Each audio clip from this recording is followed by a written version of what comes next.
I don't give a damn if you've been using it for 20 years. That structure is on my property. And you have exactly 10 days to tear it down before I do it for you. I was standing in the sun-bleached parking lot of the Meadowbrook Ridge HOA office in Maricopa County, Arizona, phone pressed against my ear so hard it hurt, staring at a woman through the glass door who was currently pretending she couldn't hear me even though I could see her finger hovering over the disconnect button like she was defusing a bomb. Her name was Jessica Pemberton, 42 years old. Platinum blonde hair pulled into a bun so tight it looked like a weapon. Cream-colored Lululemon yoga pants paired with a designer blazer that screamed, "I run things around here." Pearl stud earrings. Perfectly manicured nails tapping that clipboard she carried everywhere like it was the Constitution.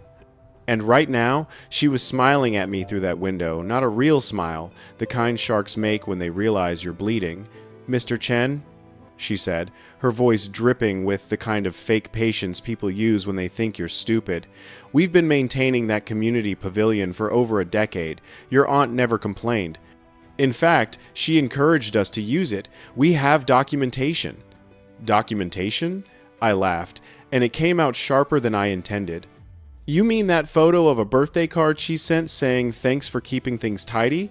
That's not a lease. That's not permission. That's my aunt being polite to people who were trespassing on her land." Her smile tightened. "We've invested thousands of dollars maintaining that space. On property you don't own. Without a permit. Without an easement.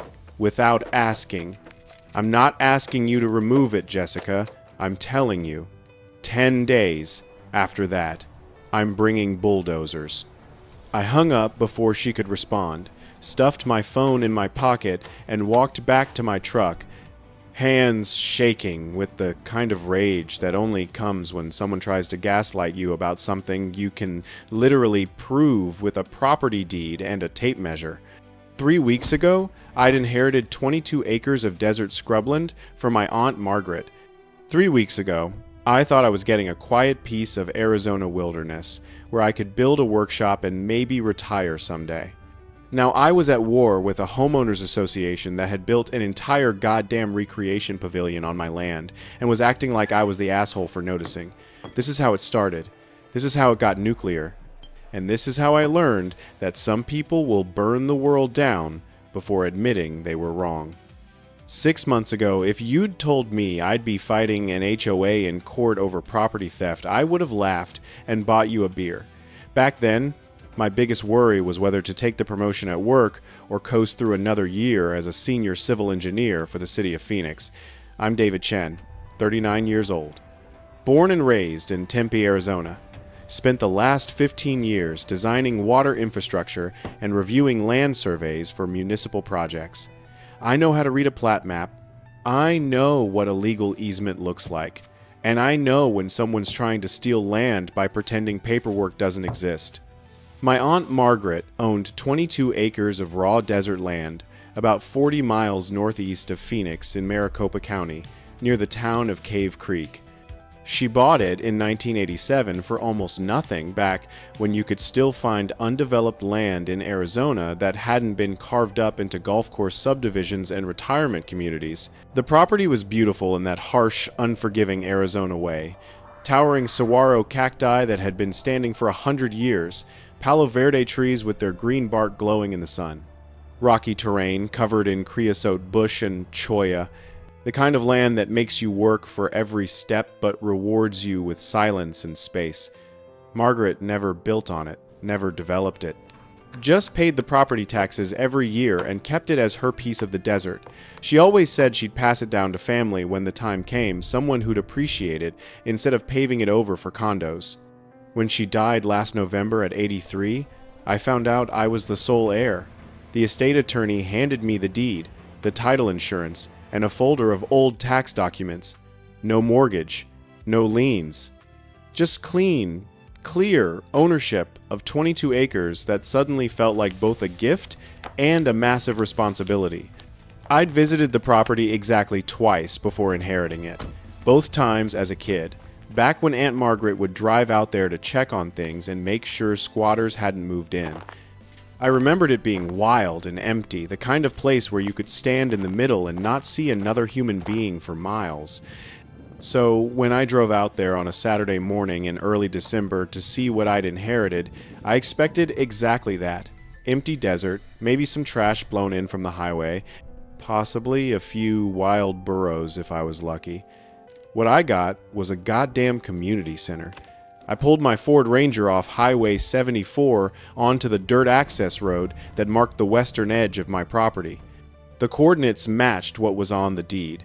I followed the rough trail north, bouncing over rocks and dried creek beds, until I reached the southern clearing. The northern section of the property was pure wilderness thick brush, rocky outcrops, the kind of terrain that makes four-wheel drive feel inadequate. But the southern part opened up into a relatively flat area that someone, probably Margaret, years ago had cleared of the densest vegetation. That's where I saw it. Sitting right in the middle of that clearing, like it had been dropped there by a crane operated by someone who didn't give a damn about property rights, was a full recreation pavilion. Not a tent, not a temporary shelter, a permanent structure, covered roof, supported by decorative stone columns painted to look like desert sandstone, concrete slab foundation that had clearly been poured and finished by professionals, built-in stainless steel BBQ grill that looked like it cost more than my truck, 6 heavy picnic tables arranged in neat rows, bolted to the concrete, decorative flower beds with living plants, actual irrigation keeping them alive in the desert, a bulletin board covered in laminated HOA announcements and event flyers, string lights hanging from the rafters. And at the entrance, mounted on a post like it was guarding a national park, a big professionally printed sign, Meadow Brook Ridge Community Pavilion for members only, please keep clean. Thank you. I just sat in my truck staring at it for a full minute, trying to process what I was seeing. My first thought was that I'd made a mistake, driven onto the wrong property, misread the GPS, ended up on HOA land by accident, but I pulled up the county GIS map on my phone, something I'd done 1,000 times for work, and checked the coordinates against my deed. The pavilion wasn't near my property line. It wasn't straddling a boundary. It was a good 30 feet inside my southern border, dead center in the clearing. Someone had built an entire community recreation center on land they didn't own. And from the look of things, the fresh paint, the maintained landscaping, the recent event flyers still pinned to the board, they'd been using it regularly and recently. I climbed out of the truck and walked around the structure, taking photos with my phone. Wide shots showing the whole pavilion, close-ups of the foundation and construction details, screenshots of the GIS map clearly showing the pavilion inside my property boundary. I checked every corner looking for any posted legal notices, building permits, easement agreements, or documentation that might explain this. Nothing. Just a members-only sign and a trash can with the HOA logo printed on it. I found a phone number on one of the event flyers. For pavilion reservations, contact Jessica Pemberton, and called it right there, standing in the shadow of this structure that had no business existing on my land. A woman answered on the second ring, voice bright and professional. Meadowbrook Ridge, HOA. This is Jessica speaking. How can I help you? I took a breath and tried to keep my tone reasonable. Hi, Jessica. My name is David Chen. I just inherited property from my Aunt Margaret Chen, and I'm standing on it right now. There's a pavilion here that I don't understand. Can you explain what it's doing on my land? There was a pause. Not a long one, but long enough that I knew whatever came next was going to be something between deflection and outright bullshit. Oh! Jessica's voice shifted from professional to slightly condescending, like she was talking to someone who'd just asked a very silly question. You must be Margaret's nephew. I heard she'd passed. I'm so sorry for your loss. Thank you. But about the pavilion. Yes, the community pavilion.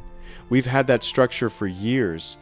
Your aunt was very supportive of community activities. She gave us permission to use that space. I felt my jaw tighten. Permission to build a permanent structure on private property? It was more of an understanding between neighbors, Jessica said smoothly. Margaret never objected to the pavilion. In fact, she appreciated how well we maintained the area. She even sent us a thank you note once. Would you like me to forward you a copy? Sure, I said, though I already knew this was going to be meaningless. My phone buzzed 30 seconds later with an image. It showed a generic Hallmark greeting card flowers on the front, probably from the grocery store. Inside, written in shaky elderly handwriting that I recognized as my aunt's, "Thank you for keeping the area so nice and tidy. Much appreciated. Margaret," no date. No mention of construction, no legal language, no signature on any kind of agreement. Just a polite thank you note from an old woman who probably didn't realize these people were building infrastructure on her land. I called Jessica back. "This doesn't prove anything. It's a thank you card." "It establishes implied consent," she said, her tone hardening slightly. "Your aunt knew about the pavilion. She appreciated our maintenance efforts, and we've been using that space continuously for over 10 years without any objection. That creates a prescriptive easement under Arizona law. Now, I'm a civil engineer. I work with property boundaries and easements every day, and I know enough about property law to know she was full of shit. Prescriptive easements require open, notorious, continuous use and the owner's awareness and failure to legally object. A polite thank you card doesn't equal permission to construct permanent improvements on someone else's land. Jessica, let me be very clear. I have the deed to this property. I have the survey. I have county GIS records showing that pavilion is 30 feet inside my property line. You have a greeting card. That structure needs to come down. I think you'll find that's not how this works, Mr. Chen." Her voice had gone from condescending to borderline hostile. "We've made significant improvements to that space. We've invested thousands of dollars in maintenance and upgrades. The community depends on that pavilion for events and gatherings. You can't just... Those were unauthorized improvements made on land you don't own. I'm going to talk to my lawyer, and you're going to be hearing from him very soon. We have legal representation too, Mr. Chen. And I promise you, this isn't going to go the way you think it will." I hung up and stood there in the desert sun, staring at that pavilion that had somehow become my problem. It was clean, well maintained, clearly beloved by whatever community used it. And it was sitting on property that had just become mine property. These people had apparently decided belonged to them through sheer audacity and a decade of sophisticated trespassing. I took one more photo, this time of the members-only sign, and drove straight into Phoenix to the office of the one person I knew could help me. Marcus Webb wasn't just a property attorney. He was a property attorney who specialized in land disputes involving homeowners associations, which in Arizona meant he stayed busy all year round, fighting battles between HOAs with god complexes and property owners who'd made the mistake of buying near them. I'd worked with Marcus on a couple of municipal easement disputes during my time with the city. He was in his late 50s, gray hair starting to thin, reading glasses perpetually perched on top of his head, and the kind of blunt, no-bullshit demeanor that came from dealing with petty tyrants in business casual for 3 decades. His office was in a modest building in Scottsdale, no fancy reception area, just stacks of case files, a coffee maker that looked older than me, and a whiteboard covered in property diagrams and legal notes. I showed him everything: the deed, the title insurance, the GIS maps with the pavilion clearly inside my boundary, photos of the structure from every angle, the greeting card Jessica had sent as documentation of permission. Marcus studied it all in silence for about 10 minutes, occasionally making notes on a yellow legal pad with a pen that looked like it had survived multiple decades of legal warfare. Finally, he set down the pen and looked at me over the rim of his glasses. They built a permanent structure with a foundation, utilities, and fixed improvements on your property without a recorded easement, without a lease agreement, without any legal documentation whatsoever. That's what I thought. And their defense is a thank you card from your aunt saying the area looked nice? Apparently, that establishes implied consent and creates a prescriptive easement. Marcus snorted the kind of derisive sound that lawyers make when opposing counsel tries something particularly stupid. Implied consent doesn't override property law. You can't just build whatever you want on someone else's land because they were too polite to tell you to fuck off. He flipped through the photos again. And prescriptive easements don't work like that. They require continuous, open use against the owner's interest, not with their passive acceptance. A thank you note actually undermines their prescriptive claim because it shows the owner was being accommodating, not dispossessed. So what do? We send them a formal cease and desist, give them a deadline, say 10 business days, to remove the structure and restore the land to its original condition. If they refuse, we file suit for trespass, unjust enrichment, and possibly fraud if we can prove they knew they were building on your land. How long will a lawsuit take? Months. Maybe a year if they fight it. These HOA cases drag out because they think they can exhaust you financially and force you to settle. He leaned back in his chair. But here's the thing, David. You're not some elderly retiree on a fixed income. You've got resources. You've got technical expertise, and I'm willing to bet this isn't the first time this HOA has pulled something like this. You think there are other victims? There always are. HOAs like this operate on intimidation and the assumption that most people won't fight back. If we dig, we'll probably find a pattern. We spent the next hour drafting a cease and desist letter. It was 3 pages of formal legal language that boiled down to one simple message. You built a structure on my client's property without permission. Remove it within 10 business days or face litigation. We sent it certified mail, return receipt requested, to both Jessica Pemberton as HOA president and to the association's registered agent. And then we waited. The response came within 48 hours, not from Jessica directly. From the HOA's attorney, a guy named Preston Clark from a law firm that specialized in community association representation, which apparently meant defending HOAs when they got caught doing illegal shit. His letter was 4 pages of circular logic, legal threats, and attempts to muddy the water. The Pavilion had been there for over a decade. My aunt had never objected. The HOA had invested significant resources in maintenance and improvements. Removing the structure would cause irreparable harm to the community. And then came the kicker, buried in the 3rd paragraph. Should your client persist in this matter, our clients will be forced to file formal complaints regarding numerous code violations and safety hazards that have been observed on the subject property. I read that line 3 times to make sure I wasn't misunderstanding. Then I called Marcus. They're threatening me with fake violations. Of course they are. He didn't sound surprised. It's straight out of the HOA retaliation playbook. You push back legally, they weaponize code enforcement, file anonymous complaints, trigger inspections, bury you in bureaucracy until you give up. What kind of violations could they even claim? It's raw desert land. There's nothing on it except cactus and rocks. Doesn't matter. They'll make them up. Illegal dumping, hazardous conditions, unpermitted grading, whatever sounds official enough to trigger a county investigation and cost you time and money to defend. He was absolutely right.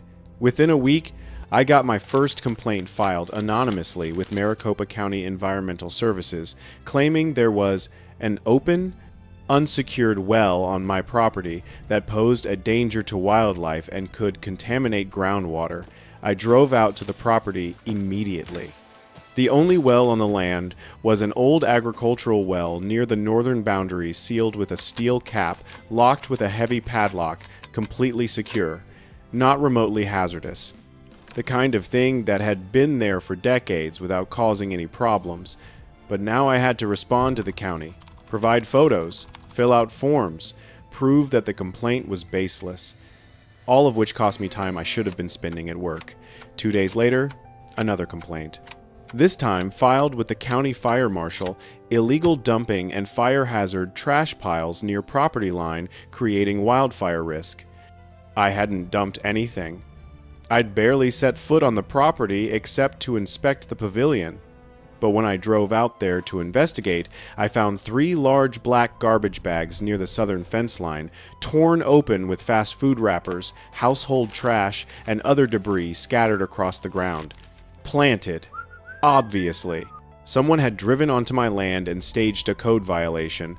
I took photos, collected the trash, and filed a police report for illegal dumping and trespassing.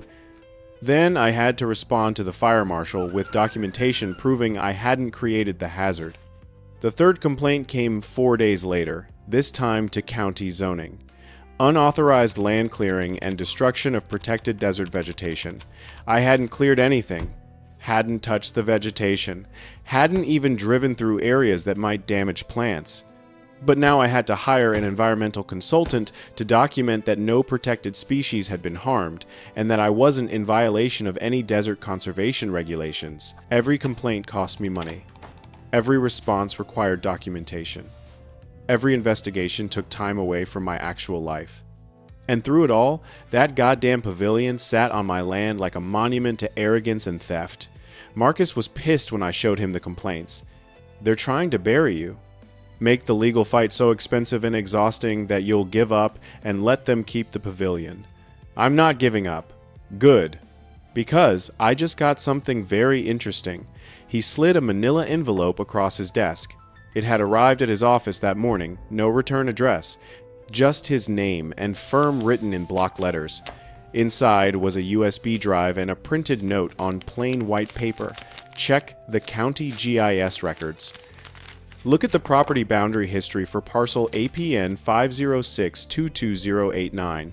They changed the maps. Someone on the inside helped them. No signature, no identifying information. Just that cryptic message and a thumb drive. Marcus plugged the drive into his computer, running it through security software first because he wasn't stupid. The files were clean, 2 video recordings and a photo. The first video was a screen recording of the Maricopa County GIS system showing my property parcel APN 506-22089 as it appeared in the system 2 years ago. Clean, straight boundary lines. Well-defined corners. The kind of property outline you'd expect from a standard survey. The second video showed the same parcel as it currently appeared in the county GIS system. Same property, same parcel number, but now the southern boundary curved inward in a smooth, deliberate arc, perfectly outlining the footprint of the pavilion and making it look like the structure sat in some kind of neutral zone between my land and the HOA's common area. Marcus and I just stared at the screen in silence. They changed the county's official property maps, I said slowly. They altered the GIS records to make it look like the pavilion isn't on my land. That's not just civil fraud, Marcus said, his voice tight. That's falsification of government records. That's a felony. The third file was a photo, slightly blurry, taken from a distance, or maybe zoomed in with a phone camera. It showed Jessica Pemberton standing in what looked like a government office, pointing at a computer monitor. Next to her was a younger man, mid-20s, wearing a polo shirt with a Maricopa County logo. On the back of the photo, someone had written in pen, Tyler Moss, GIS technician, County Assessor's Office. He made the changes. I leaned back in my chair, trying to process what this meant. Someone inside the county government, or inside the HOA, or maybe both, was feeding me information. Someone who wanted this exposed. This changes everything, Marcus said. If we can prove the HOA conspired with a county employee to alter official records, that's not just a property dispute, that's criminal conspiracy. How do we prove it? We've got anonymous tips, but no way to verify who sent them or whether they're legitimate. We file a formal complaint with the county and request an investigation into the GIS modifications. We also hire a private consultant to analyze the county's mapping system and document exactly when and how the boundary was changed. He was already making notes. And we subpoena Tyler Moss to testify under oath about who authorized those changes. We spent the rest of the afternoon drafting complaints and requests to the County Board of Supervisors, to the County Attorney's Office, to the Assessor's Office demanding an audit of GIS modifications. And we hired Dr. Elena Ruiz, a private GIS consultant who specialized in forensic analysis of digital mapping systems. She was expensive, $300 an hour, but if anyone could trace the digital fingerprints left behind by whoever had altered my property boundary, it was her. Dr. Ruiz spent 3 days analyzing the county's GIS database. She came back with a 40-page report that was dense with technical jargon but crystal clear in its conclusions. The southern boundary of my property had been modified 18 months ago, March 2023 inches, what was logged as a routine correction with no supporting documentation. The change had been made by user ID TMOS47, which corresponded to Tyler Moss, a junior GIS technician in the county assessor's office. No supervisor approval, no reference to a survey or legal document, just a quiet edit buried in the system's revision history. And it had been done 3 months before my aunt died, which meant this wasn't a reaction to me inheriting the land. This was premeditated. Someone had planned this, knowing that Margaret's health was failing and gambling that whoever inherited the property wouldn't check the county records closely enough to notice the fraud. Marcus read the report twice, then looked at me with something like grim satisfaction. We've got them. This isn't a civil dispute anymore. This is fraud, conspiracy, and corruption. The county attorney is going to have to get involved whether they want to or not. We filed everything, the GIS analysis, the anonymous photos, the documented timeline, sworn statements from me about the harassment and fake violations. We requested a full investigation and criminal referral, and then we waited for the HOA to make their next move. They didn't disappoint. Jessica Pemberton called an emergency community meeting, not a closed board session, not a private executive meeting. A full public town hall, advertised on every community board and neighborhood social media group. The flyer went up everywhere. Emergency community meeting, protect our pavilion. Fight back against legal threats Tuesday. 7 p.m. at Meadowbrook Ridge Clubhouse. Join HOA President Jessica Pemberton and board members to discuss our rights and take action. I wasn't invited. I wasn't an HOA member, but the meeting was advertised as open to concerned community members, so I showed up anyway. The Meadowbrook Ridge Clubhouse was exactly what you'd expect, a sprawling building with vaulted ceilings, too much air conditioning, and motivational posters about community values covering every wall. About 70 people were there when I arrived. Most looked confused or curious. A few looked actively angry. Jessica stood at the front in full HOA president mode. Cream-colored blazer, pressed slacks, that clipboard clutched like scripture, pearl earrings catching the fluorescent light. She had a PowerPoint presentation queued up on a large screen. I took a seat in the back and waited. Jessica opened with a smile that didn't reach her eyes. Thank you all for coming on short notice. I know there's been a lot of confusion and concern about recent legal threats regarding our beloved community pavilion. I want to address those concerns directly and show you exactly what we're dealing with. The first PowerPoint slide showed photos of the pavilion. Kids playing, birthday parties, community barbecues, families laughing, all very wholesome and calculated to generate emotional attachment. This pavilion, Jessica said, voice dripping with practiced emotion, has been the heart of our community for over 10 years. We've hosted hundreds of events here. Children have celebrated birthdays. Families have gathered for holidays. This is our space maintained through our dues, improved through our efforts. Murmurs of agreement from the crowd.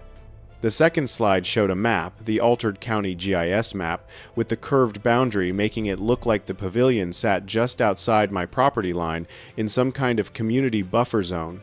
As you can see, Jessica continued, pointing at the map with a laser pointer like she was presenting quarterly earnings, the pavilion rests comfortably within our designated community space. The property lines are clear. No boundaries have been violated. More murmurs. A few people nodding. Then she put up a third slide. My name, my photo pulled from my LinkedIn profile, and the words in bold red text, legal threat to our community. Mr. David Chen, Jessica said, pronouncing my name with subtle disdain, has filed baseless legal claims attempting to seize our pavilion. He inherited property from his aunt, but apparently has no respect for the community that's been here for years. He's threatening to tear down a structure that serves dozens of families, destroy something we built and maintain just because he wants that land for himself. The room went quiet. A few people were nodding. Others looked uncomfortable. We need to stand together, Jessica continued. her voice rising slightly. "We need to fight back against this attack on our shared values. Our attorney is prepared to defend our rights, but we need community support. We need everyone to understand what's at stake." That's when I stood up. The room went silent. Every head turned.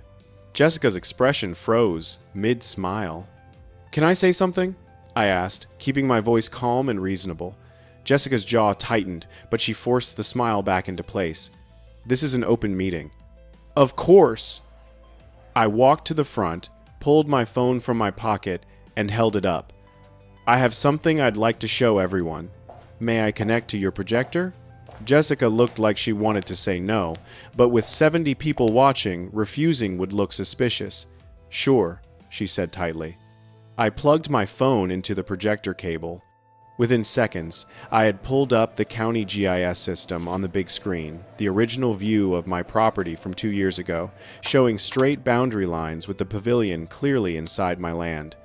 "This," I said loudly enough for everyone to hear, "is what the county property records looked like 2 years ago. Clean boundary lines, no curves, no buffer zones. And as you can see, the pavilion sits about 30 feet inside the property line." I could feel the tension in the room shift. Then I pulled up the current GIS view, the one showing the curved boundary. And this is what the county records look like now. Notice anything different? Silence. A few people leaning forward. Someone in the back whispered, "What the hell?" "Someone changed the county's official records," I said clearly.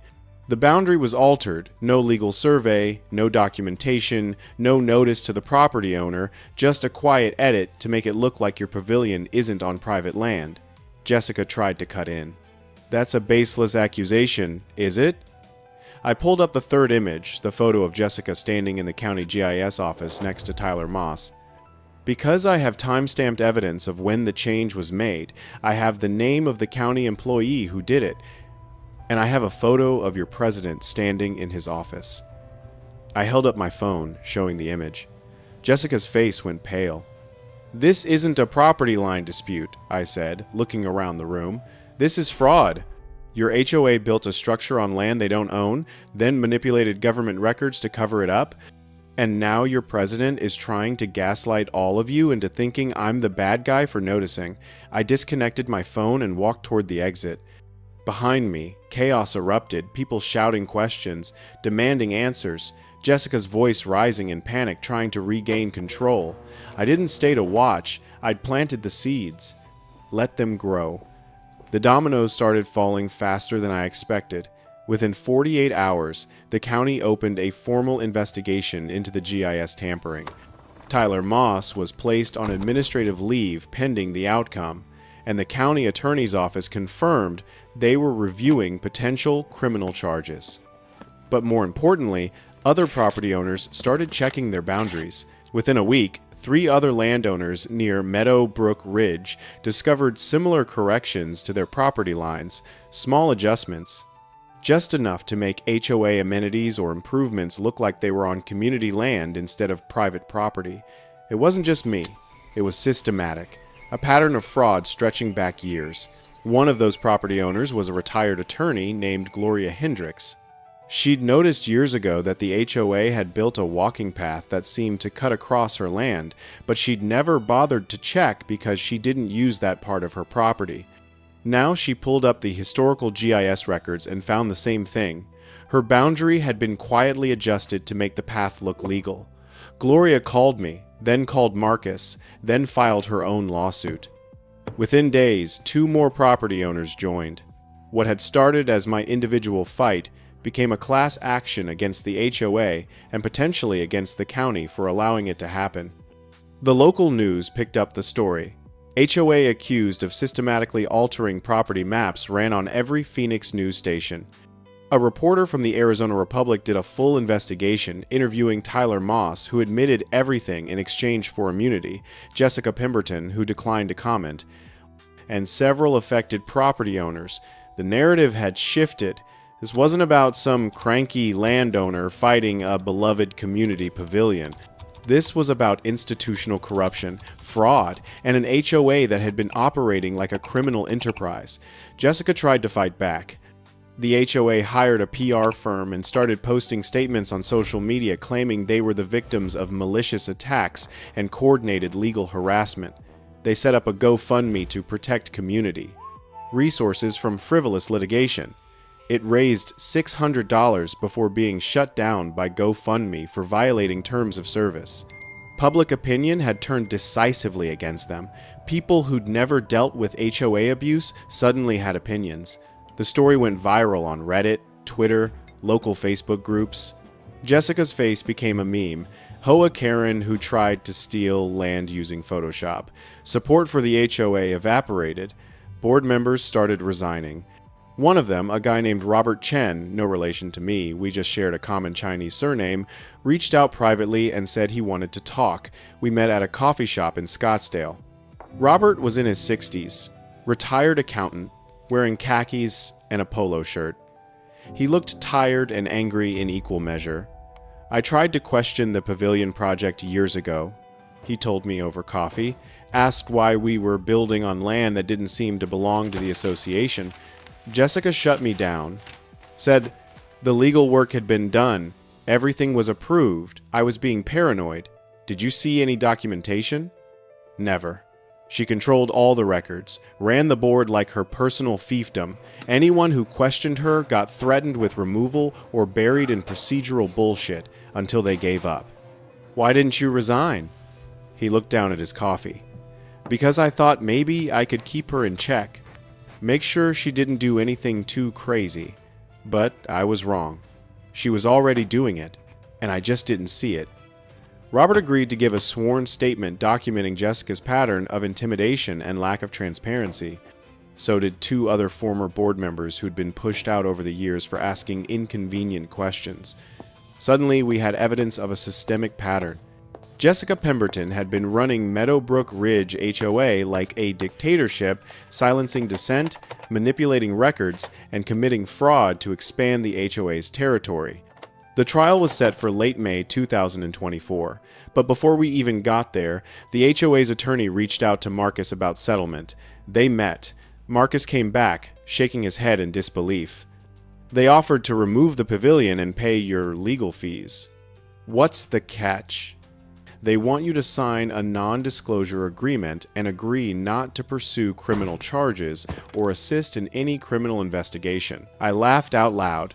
They want me to help them cover up fraud in exchange for them doing what they were legally required to do anyway? That's the offer. Tell them to go fuck themselves. Already did. We went to trial. The courtroom was packed. Media in the back. Other affected property owners in the gallery, curious spectators who'd followed the story online. Jessica Pemberton sat at the defendant's table in a navy blue pantsuit, hair perfect, makeup flawless, clutching that goddamn clipboard like it was the only thing tethering her to reality. Her attorney, Preston Clark, was exactly what you'd expect. Expensive suit, silver hair, the kind of smooth confidence that comes from winning battles through intimidation rather than facts. He opened with a speech about the sanctity of community spaces and the years of good faith efforts the HOA had made to maintain the pavilion. He talked about the families who'd used it, the memories created there, the investment of time and resources. He tried to paint me as a hostile outsider trying to destroy something beautiful out of spite. Then Marcus stood up. He didn't give a speech. He didn't try to tug heartstrings. He simply placed two large binders on the table, one labeled Property Documentation, the other labeled HOA Fraud, and began methodically walking the judge through the evidence, the deed. The original survey from 1987. The independent GIS analysis showing the boundary modification. Photos of the pavilion, clearly inside my property line. The greeting card that supposedly constituted permission. Then he played the GIS video showing the boundary change. The courtroom went silent, watching that curved line appear where a straight line had been. Someone, Marcus said calmly, altered official county records to make an illegal structure appear legal. That's not a property dispute, that's fraud, he called Dr. Ruiz, the GIS expert, who testified about the timeline and technical details of the modification. She was clear, precise, unshakable under cross-examination. Then came Tyler Moss. He'd been granted immunity in exchange for testimony. He looked terrified taking the stand, a kid in his 20s who'd made a stupid decision and was now watching it explode in his face.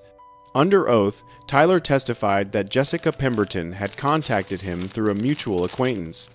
She'd told him there was a mapping error that needed correcting and offered him $2,000 cash to make the adjustment quietly. He'd done it, logged it as a routine correction. Didn't ask questions, didn't think it was a big deal, until now. The courtroom was dead silent. Marcus let that testimony sit for a moment. Then he called Robert Chen, the former board member. Robert testified about Jessica's pattern of intimidation, about how she'd pushed through the Pavilion project over objections, about how she'd threatened anyone who questioned her authority with removal from the board or harassment through HOA fines and violations. She ran that association like a dictatorship, Robert said clearly, and anyone who stood up to her got crushed. Finally, Marcus presented the fake code violations filed against me, the planted trash, the fabricated complaints. All of it documented with photos, timestamps, and county records showing the complaints had been filed anonymously immediately after I'd refused to back down. Preston Clark tried to object, tried to redirect, tried to argue that the violations were legitimate concerns reported by worried citizens, but the judge wasn't buying it. When the evidence was finished, Judge Patricia Morrison, a no-nonsense woman in her 60s who'd clearly seen her share of HOA bullshit, called a recess. We returned 2 hours later. The judge didn't waste time. The evidence is overwhelming and clear, she said. The Pavilion was constructed on private property without authorization, without an easement, without any legal right. The subsequent alteration of county GIS records constitutes fraud and abuse of public office. The complaints filed against Mr. Chen were retaliatory and without merit. She ruled in my favor on every count. The Pavilion had to be removed within 30 days. The HOA was ordered to pay $87,000 in damages, covering my legal fees, consultant costs, and compensation for harassment and loss of use of my property. Jessica Pemberton was referred to the county attorney's office for potential criminal prosecution. She sat there, frozen, face pale, hands gripping that clipboard so hard I thought it might snap. I walked out of that courtroom, not triumphant, just deeply, profoundly tired, but also satisfied. Justice had been served. Now I just had to collect. The Pavilion came down 3 weeks later. I hired a demolition company, same one that had built half of Phoenix, ironically, and they were ruthlessly efficient. 2 excavators, a dump truck, and 4 workers. They had the entire structure reduced to rubble in under 2 hours. A few neighbors came by to watch. Some looked sad. One woman actually cried. But a couple of them, including Gloria Hendricks and Robert Chen, gave me quiet thumbs up or nods of approval. I didn't gloat, didn't celebrate, just stood there with my arms crossed, watching the structure that had caused so much trouble get systematically erased from my land. When it was done, I stood on the cleared concrete slab and thought about what to do next. Plant native vegetation? Build a storage shed? Leave it empty? Then I had a better idea. I hired a metal worker, a guy who did custom signs and art pieces, and commissioned something special. A polished steel sign mounted on a concrete base, big enough to be clearly visible from the road. The sign read, "Private property not for HOA. Ever in memory of the most expensive trespassing project in Maricopa County costs to Meadowbrook Ridge. $87,000 plus criminal charges." I installed it exactly where the Pavilion had stood. Within 24 hours, photos of it were circulating on Reddit, Twitter, and local Facebook groups. Someone turned it into a meme. Another person called it the most Arizona thing ever. A few people criticized me for being petty. Most celebrated it as justified. I didn't care either way. I just wanted one thing to be absolutely clear to anyone who saw that sign. This land was mine. Always had been, always would be. And no amount of fake paperwork, altered maps, or HOA arrogance was ever going to change that. Epilogue, 8 months later. It's August 2025. Almost exactly a year since I inherited this land from Aunt Margaret.